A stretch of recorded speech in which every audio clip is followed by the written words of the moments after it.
Welcome to Conversations Different, a podcast from the Santa Fe New Mexican featuring the interesting people and places of northern New Mexico. This is host Inez Russell Gomez, here to learn more about one of the more fascinating areas of the north, the Mesa Prieta Petroglyphs, and the ongoing project to preserve them. This September, the project celebrates 25 years on the rocks. With us are Catherine Wells, founder of the Petroglyph Project, and Matthew Martinez, executive director and member of nearby Ocahuingue Pueblo. Welcome. Great. Thank you. Thank you for hosting us. Thank you very much. Catherine, let's start with a story of how you came to New Mexico from California and ended up with a plot of land covered with petroglyphs. Well, how long do we have? We told you, 10-minute segments, so start talking. So I was Californian for 30 years, but the longer I lived there, the more intolerable it became because there were so many people, and driving every day got to be an issue.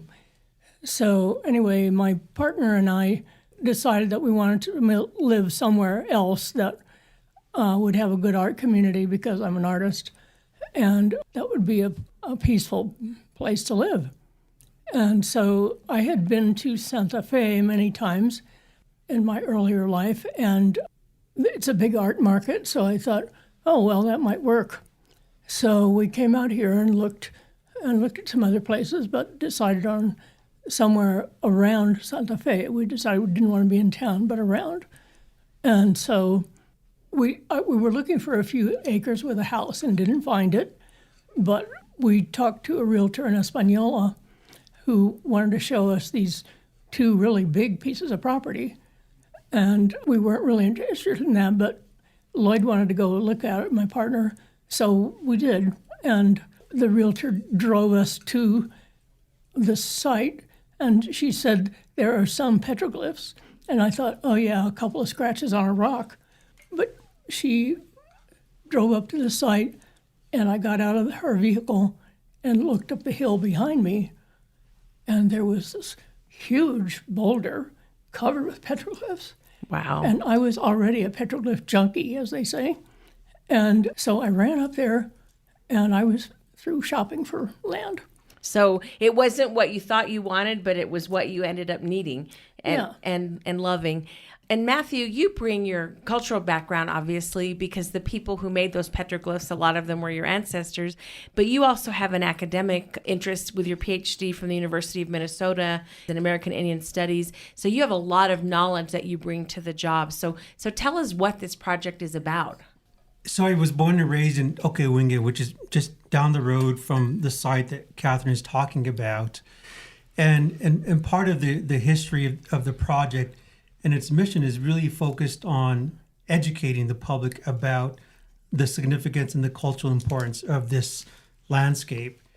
So Mesa Prieta is vested in stewardship and protection of these cultural sites. We work very closely with K-12 students and educators to teach about New Mexico history, about the importance of these petroglyphs and all the archaeological features associated with them too. Right. And how old are they? Well, that's a good question, and I think we're always looking at dating them, right, Catherine? There is evidence that points to at least 8,000 to 10,000 years of occupation in the region, which is really quite fascinating that we've had indigenous peoples travel throughout these landscapes and left their marks, left their narratives for generations to follow and value them and protect them. Wow. And when you saw that boulder and said, this is the place for me, at that point, did you have any idea just how many petroglyphs? This is the biggest site in the state, is that correct? Yeah. None. Yeah. None. No one did.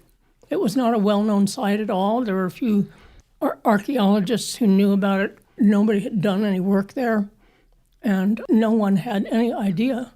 And when we started our project to record all of them, we estimated there might be 20,000. Well, by now, we've recorded 85,000, and we're only about 65 or 70% done with the site. Wow, so there's a bunch more to go. Yeah. More than 100,000 total. That's incredible.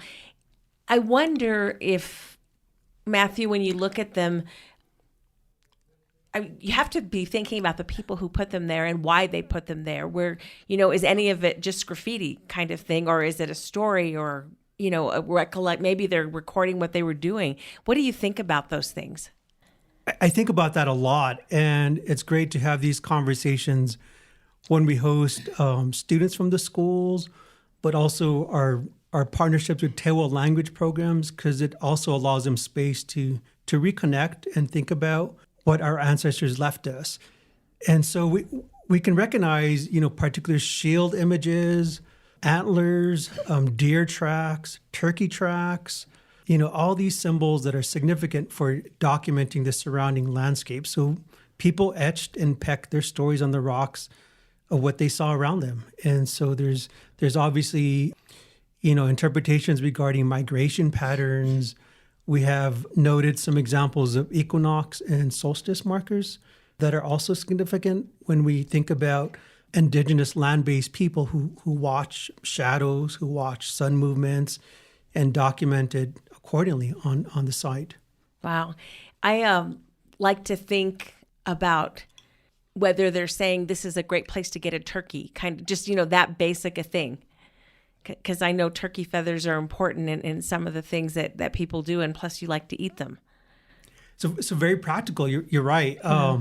Whether it's turkeys themselves, turkey tracks, where we noted that there are particular patterns and trails associated with turkey tracks, eagles, talons, claws, feathers, all of those are really quite elaborately pecked and amazing to see up close and experience. Oh, that's kind of exciting. The ones I've seen the most are the ones in the Kaha, which compared to this seem somewhat, tiny comparatively.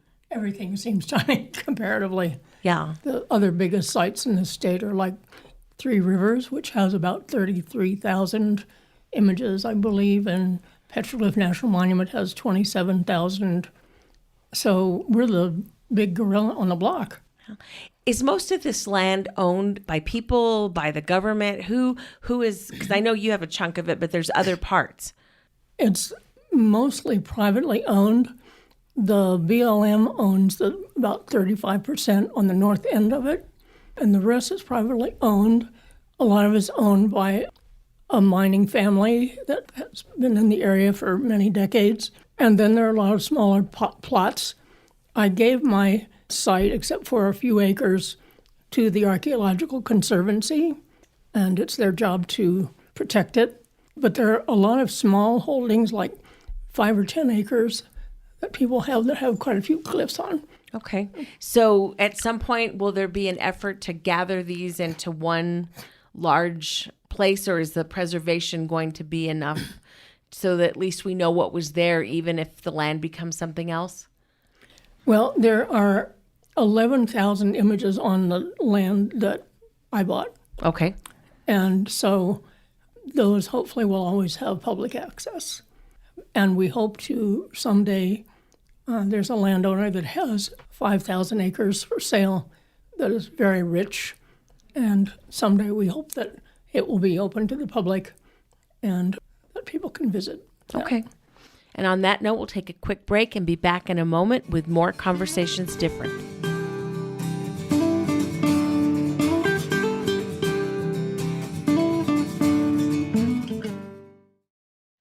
HomeWise is a local New Mexico nonprofit committed to increasing the availability of affordable homes for working people in Santa Fe.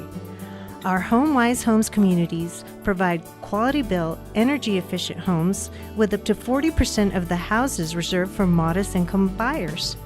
Our newest community, Miraflores, offers single-family homes with spacious backyards, a family-friendly environment, and convenient access to the Tierra Contenta Trail Network. Standard features include low-E vinyl windows, stainless steel appliances, granite kitchen countertops, a tankless water heater, and more. Contact us today to learn more about Miraflores. Call 505-983-9473 or visit us at homewise.org. Equal Housing Lender, NMLS number 188231.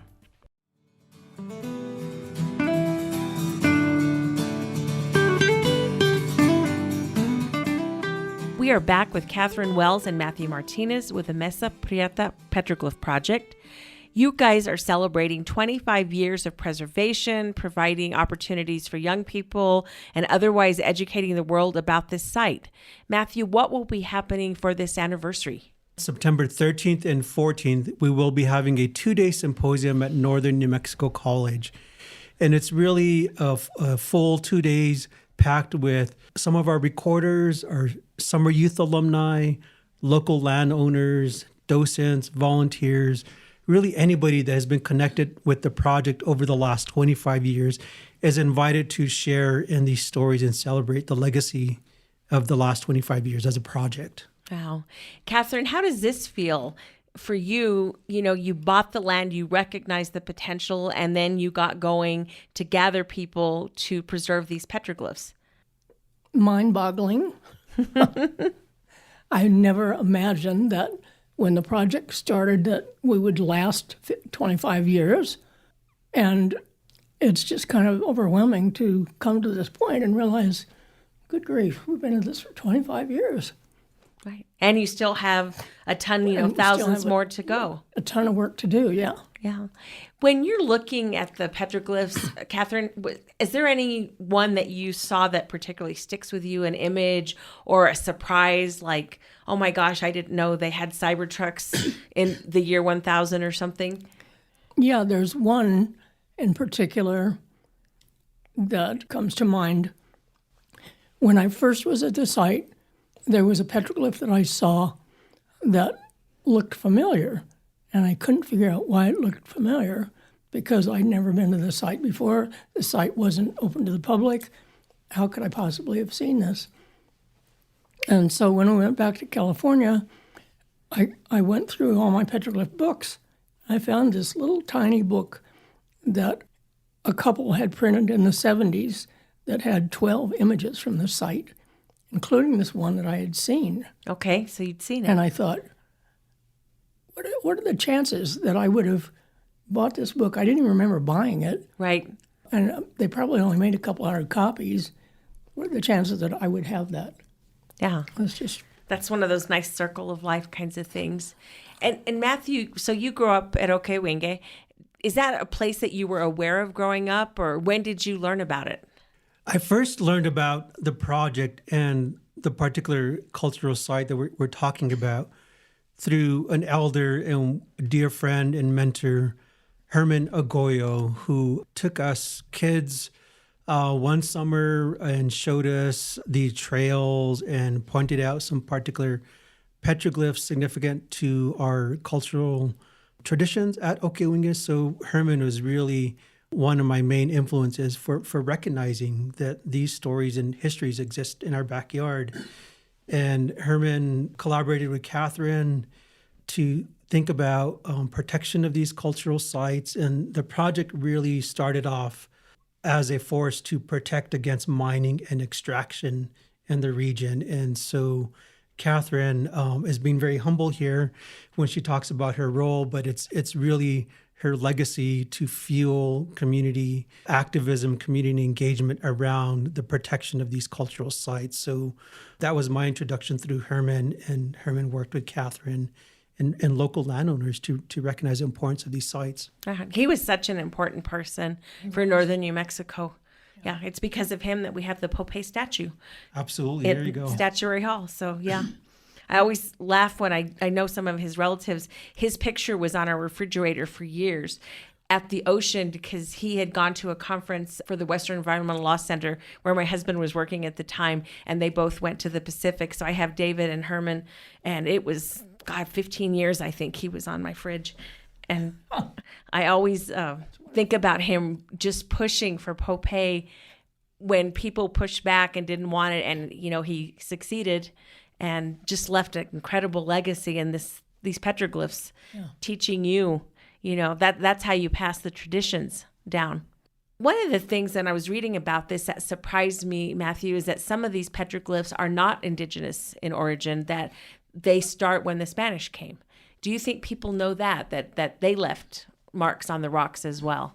That's part of the project's goal, is to educate about the varied histories that have come through Obviously, there's a strong Tewa tradition.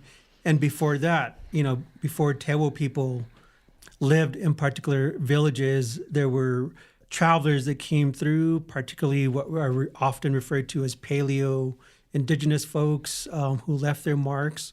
And so it's very much layered, but the project has documented a strong example of post-contact, particularly around equestrian images, Christian crosses, and anything associated with introductions of Spanish people coming through in the 1600s. Wow. That gives it a real richness, and it's what is your slogan? Everyone's history's on the rocks, kind of thing. Even mine. Yeah. There are some petroglyphs that represent the Anglo world. I don't know if you're maybe too young to know about the WPA during the Roosevelt administration, and there are about a dozen inscriptions of WPA, and sometimes somebody's name, and usually the date. 1938. Oh, that's great. Yeah, so that's a little Anglo history in there with everybody else's history. Yeah, no, that is definitely something that changed northern New Mexico. I mean, half the pictures of everyone's great aunts and uncles and grandparents are those wonderful photographs they took during that. Oh, that's really interesting. Obviously, you had the idea to start preservation. You got help. How did all that develop, getting volunteers, docents, the whole deal? After I was there a few years, I met more and more people. I met a couple of archaeologists and some petroglyph buffs and people who were interested in the idea of preservation. And so I sat down and made a list of everybody that I could think of that I had met and had contact information for that I could. And I came up with a list of about, 25 people. And so I thought, okay, I'll be brave and contact all these people and see if they want to come to a meeting about the idea of starting a project to preserve the petroglyphs. And I thought, maybe 10 people will come if I'm lucky. Well, about 20 people came, and there were 3 or 4 archaeologists among them, and I thought, hey, we got a program. So we started figuring out how to train people to record and various details, and pretty soon we were out there recording with several teams, and the rest is history. What do you do with the recordings? They go into our database. They all come on these information sheets that are on paper, and that all goes into the database. But we keep the paper as well. Someday people won't keep the paper, but we still do at this point. So we have this very fancy database that's at the Laboratory of Anthropology, and it's open to scholars and various people, and hopefully someday will be more widely available. Wow. So yes, we do have a partnership with the Historic Preservation Division, that is the statewide repository for our data. And, not only us as a project, but there are many other recording teams throughout the state that have their data reposited there at the Historic Preservation Division. The recording is obviously to build the foundation. And then what do people do with this knowledge once it's there? How do they use it, for maybe academic research or for learning about the past? I think it's all of that. They can use it for scholarly purposes, particularly, access to community and tribal members who might want to know something about, these particular patterns. So we also record not only petroglyphs, but archaeological features that include such things as grinding slecks, cupules. We find hand mono grinding stones on the mesa as well. So all of those features are recorded. Yeah. Mm-hmm. Wow. And on that, we'll take a quick break and be back in a moment with more Conversations Different.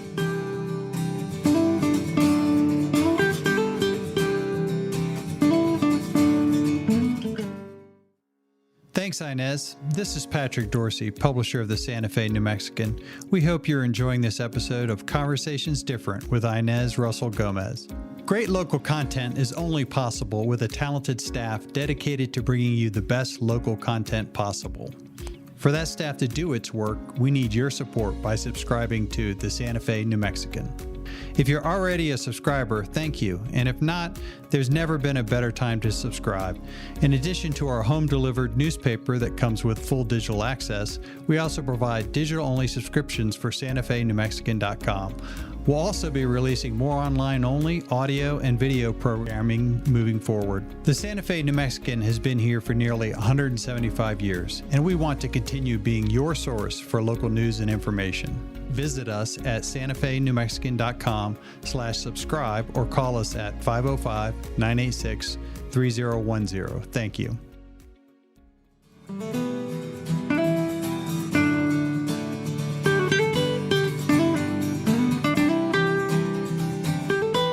We are back with Conversations Different, talking to Matthew Martinez and Catherine Wells about the Mesa Prieta Petroglyph Project and its 25th anniversary. Catherine, in the break, you were talking about how things are recorded.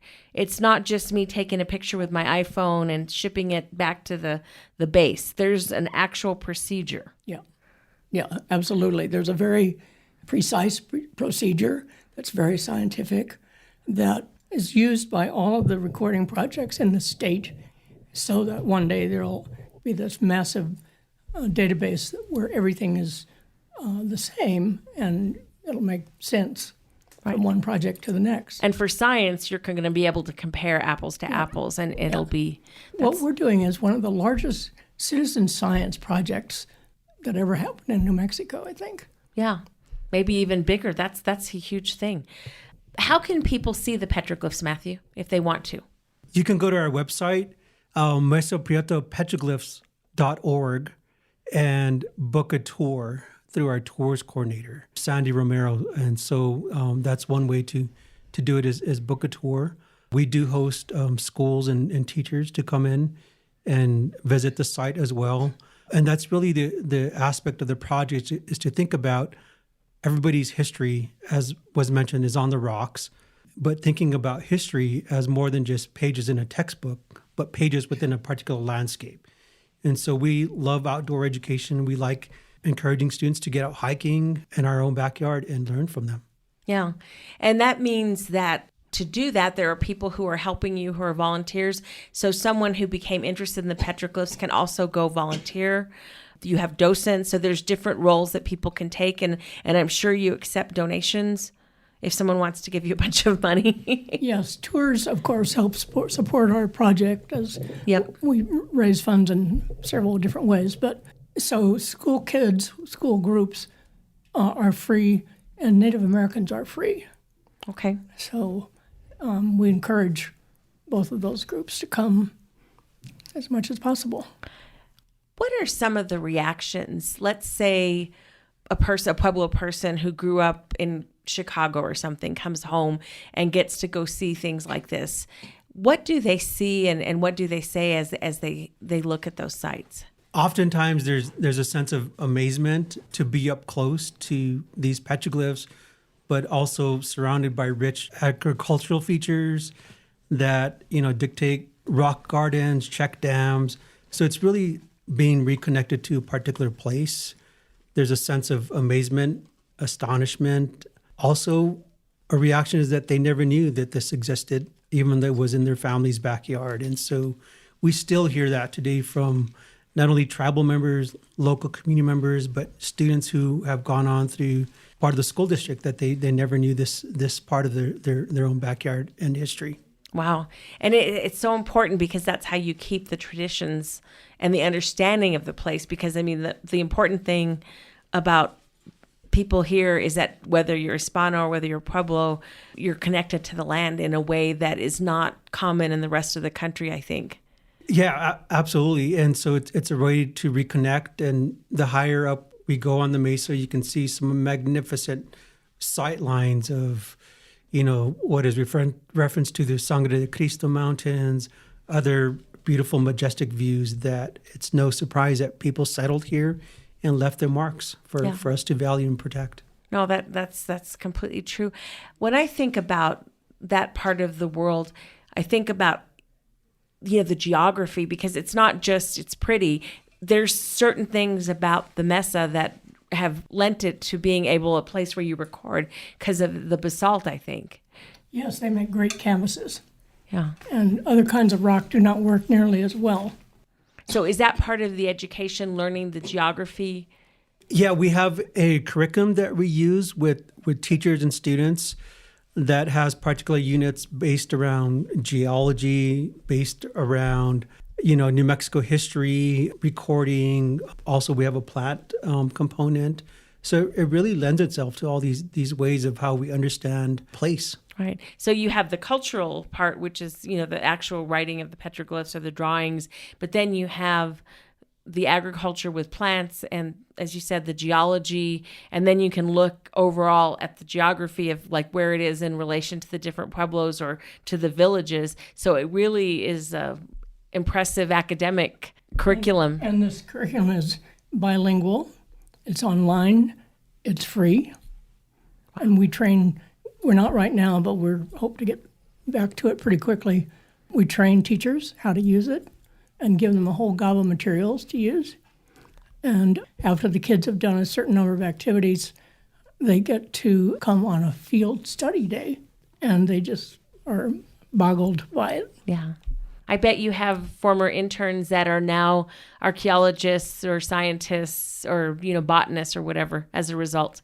So that's part of what we're calling our 25th anniversary event, is to invite them to come attend and share their stories of where are they now, so to speak. And so, yeah, we do have students that have gone on to pursue areas in conservation science and education, working for the state or the laboratory. So it's a pretty diverse group that has come through the project. One thing that we know is that more kids who come through our education programs go on to college than would otherwise. So there's a direct link toward this helping further academic achievement. Yeah. Well, that's a wonderful legacy in and of itself.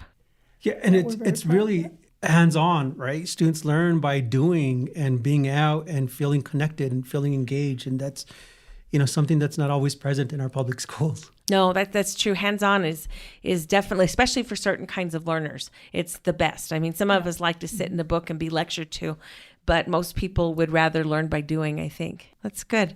Well, happy anniversary, and I hope you have many more successes, and I look forward to going to see it myself someday. Great. And this has been another Conversation Different. We'll be back next week.